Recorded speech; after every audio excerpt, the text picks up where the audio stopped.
Overtake করতে গিয়ে নদীর ক্যানেলে উল্টে গেল একটি বেসরকারি বাস। নিয়ন্ত্রণ হারিয়ে নদীর সেচ ক্যানেলে উল্টে গেল বাস। এই বিষয় নিয়ে আমরা বিস্তারিত জানবো। আমাদেরকে জানাবেন আমাদের প্রতিনিধি জয়ন্ত। জয়ন্ত, ঠিক কি ঘটেছিল, কিভাবে বাসটি উল্টে গেল?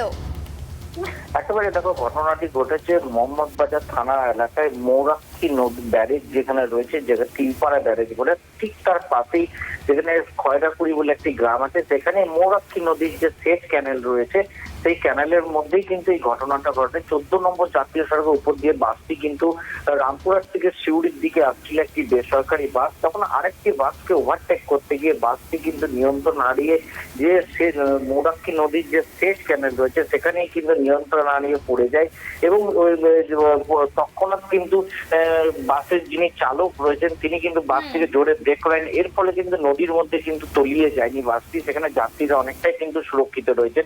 বেশ কয়েকজন কিন্তু যাত্রী আহত হয়েছে, তাদেরকে সিউড়ি সুপার স্পেশালিটি হাসপাতালে তাদের ইতিমধ্যেই কিন্তু নিয়ে আসা হয়েছে এবং ঘটনাস্থলে উদ্ধার কাজে নেমেছে মোহাম্মদ বাজার থানার পুলিশ।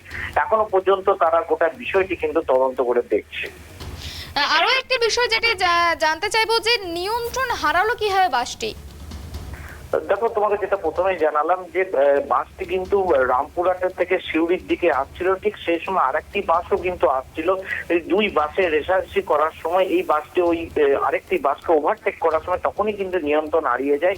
এর ফলেই কিন্তু এই যে সেচ ক্যানেল, সেই সেচ ক্যানেলের মধ্যে কিন্তু বাসটি নেমে যায়।